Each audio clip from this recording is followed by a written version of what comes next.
Flipped classroom video for Maths AS Unit 1, the sine and cosine rules and area of triangles.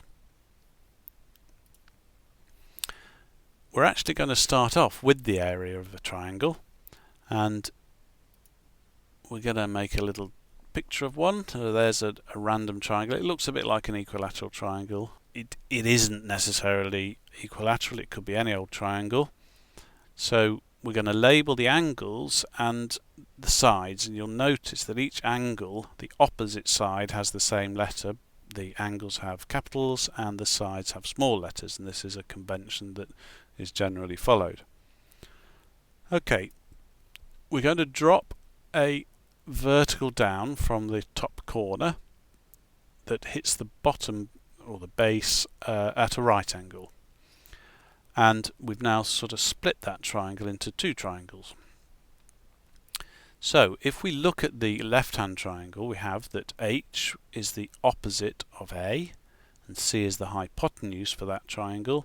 So we have H over C equals sine A, and therefore H is equal to C sine A, just by multiplying both sides by little c. We know that the area of a triangle is equal to half the base times the height, and that means we can write a half b because the base of the whole triangle is b and the height of the whole triangle is h, but we can replace h by c sine a, and therefore we get this formula, half bc sine a. Now we arbitrarily labelled the sides and we dropped the vertical down that way. We could have dropped it down either of the other ways, or dropped it across, I suppose you might say, but because of the symmetry of the situation we can rotate the letters, and so we can also say that the area would be a half AB sine C, or indeed a half CA sine B. So that's a very useful formula for the area of a triangle. The sine rule, well, we use the same diagram and we start off with the same as we did for the area. So H over C is sine A, and therefore H is C sine A. But this time we also use the right-hand triangle. So for the right-hand half, if you like, it isn't half, but the right-hand side of this triangle, we have H over A. So H is the opposite to C in that triangle.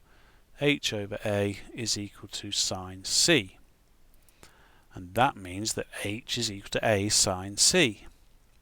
So we have two expressions for H, and therefore we can put them together and say that A sine C equals C sine A.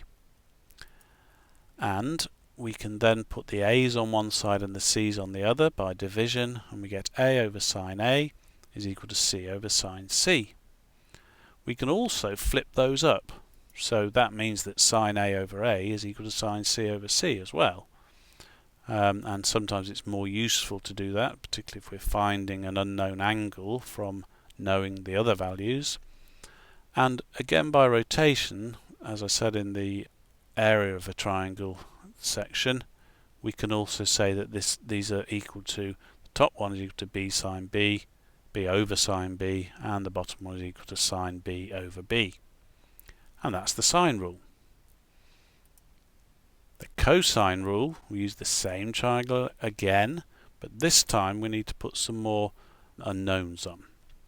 So we say that the distance from the left-hand corner to where the vertical drop down hits is called x, and that means the distance from the vertical drop down to the right-hand corner, because the whole length of that side is b, what's left must be b minus x. And now we use an old friend called Pythagoras.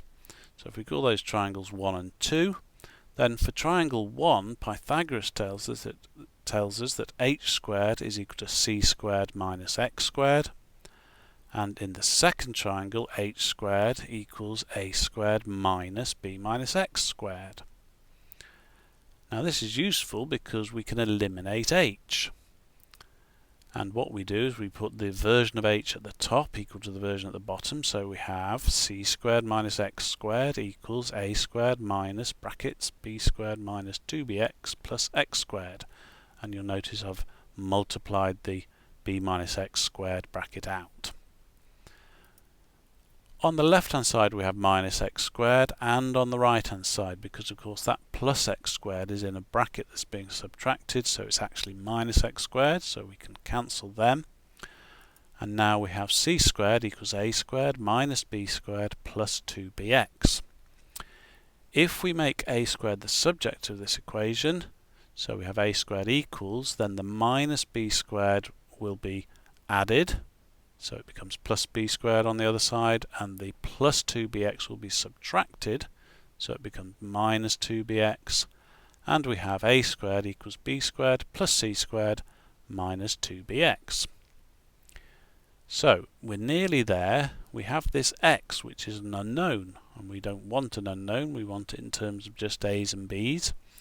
But what we can say is that in triangle number 1, x is the adjacent to the angle capital A, and so x over c, the hypotenuse in that triangle, is equal to cos A. That means that x is equal to c times cos A. So we can now replace x in the bottom line of the green writing, and we get a squared equals b squared plus c squared minus 2bc cos A.